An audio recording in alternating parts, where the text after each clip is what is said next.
And we're already at the top two. So in position number 2 at the 2023 FIDE Grand Swiss with 8 points, winning $60,000 prize money and a place in the 2024 candidates, Hikaru Nakamura.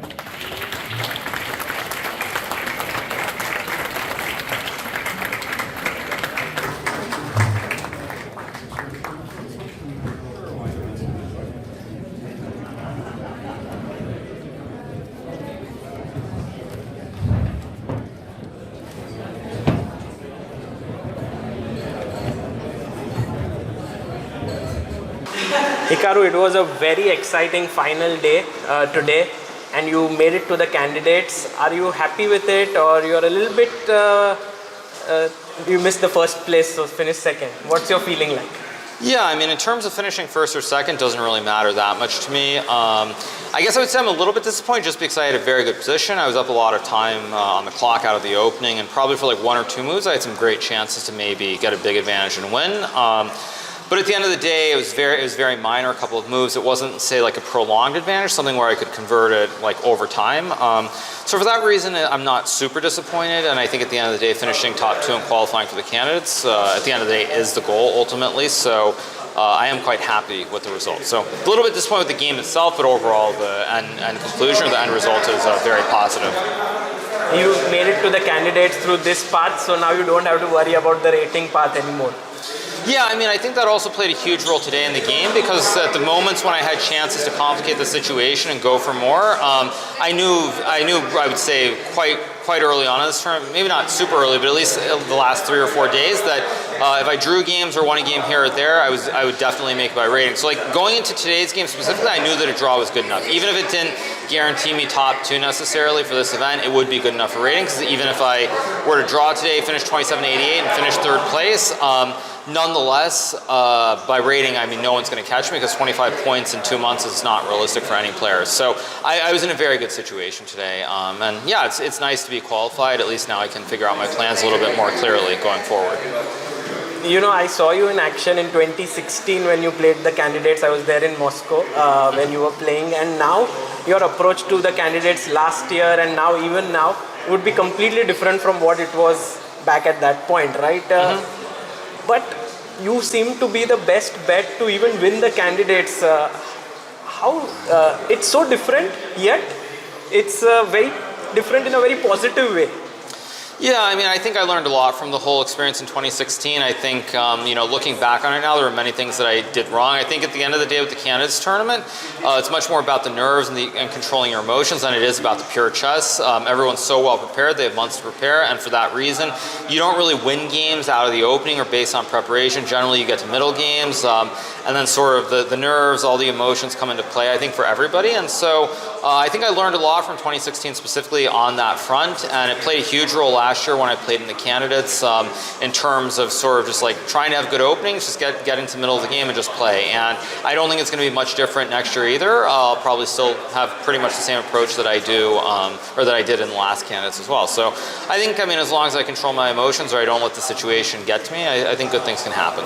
How important is this entire candidates and world championship cycle for you? Because when you play, let's say, against Magnus or someone at Speed Chess Championship or any other event, it draws such huge numbers in itself. It's an event of great magnitude. So for you, what does this entire cycle mean? I mean, I can give you the answer people want to hear or the true answer. I mean, the true answer would be great. I mean, I think what I would say is it doesn't matter much to me. I think I've said this quite a bit recently. You know, when I look back over the last couple of years, I don't think there's anything that I can accomplish as a chess player that will matter as much as the impact I've had as a streamer and a content creator specifically. So for me, a lot of this is just very much it's sort of like gravy on top of everything else, or, you know, sort of having your cake and eating it too, where you know, I'm just playing, trying to do my best, but ultimately it doesn't matter that much to me because my main focus, of course, is on content creation. It's bringing chess to the masses, and so I try to do well, and I think ultimately that also helps me a lot more because most of the other players have a lot more riding on the candidates specifically than I do financially and otherwise, and so I think I use that very much to my advantage, that I don't have these same pressures that most of the other players have to deal with. I interviewed your wife yesterday, Atusa, and she said that there's something that really gives you a lot of energy, that is the fans who write and you know, who are interacting with you Does that really make you feel special? It gives you a lot of energy?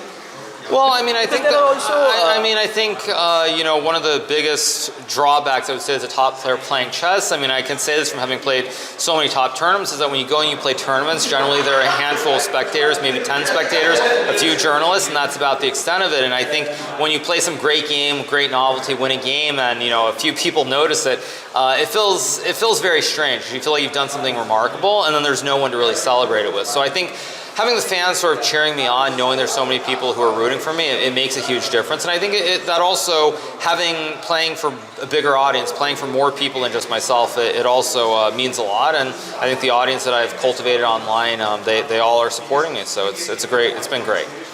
And Hikaru, the 6 months left for the candidates now. As you said, you have so much to do. You promote chess. You were also in a show, in a TV show recently. We got to know it was a US show. Billions, I think. Yes, probably. billions. Yeah. So there's so many things happening at your end.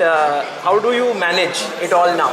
With also the candidates in the... Yeah, I mean, I think that's why actually I pick and choose my tournaments very, very carefully. I don't play endless chess tournaments specifically for this reason, that like, if I were to try and play a tournament every month, I wouldn't be able to do it because I would get too tired. And so I try to plan my schedule very carefully for that reason. And I only play tournaments where I think I can give it my best effort. And honestly, this year I played a few more tournaments than I would have liked. I wasn't going to play the World Cup originally, then I played that, then I had to play in the Qatar Masters, also wasn't going to play that, and then I played here. So it's really a matter of picking and choosing the tournaments. And I feel like if I have a couple months between events, I can still put in the time to prepare and get ready. But if I were trying to play every single month or even every week with all the online tournaments, I think the quality of my play would suffer, and I think that's the reason actually quite a few of the top players have sort of fallen off a little bit in recent times. So I just try to balance it, and so really looking forward to it. Lastly, I want to ask you, I interviewed Caruana, who said that you are at the peak of your chess career right now because the way in which you are living your life as well, you are in a very good place in your life. Would you agree with it in all aspects, not just streaming, but also your personal life and so on? Yeah, I think the simple answer is I don't have any problems. That's the simple answer. So it's like, you know, there's this saying you have 99 problems, but, you know, certain things aren't one of them. And I feel in general I don't really have any problems. I'm just enjoying every aspect of what I do. And I think whether it's playing the tournaments here or there where I try to give it my all, whether it's streaming, you know, or obviously my personal life, like it's all very, very positive. I think when everything is positive, everything's going well, it's much easier to perform. Thank you, Hikaru. It's inspiring to see you in action, managing everything. Really, hats off. I do what I can, yeah.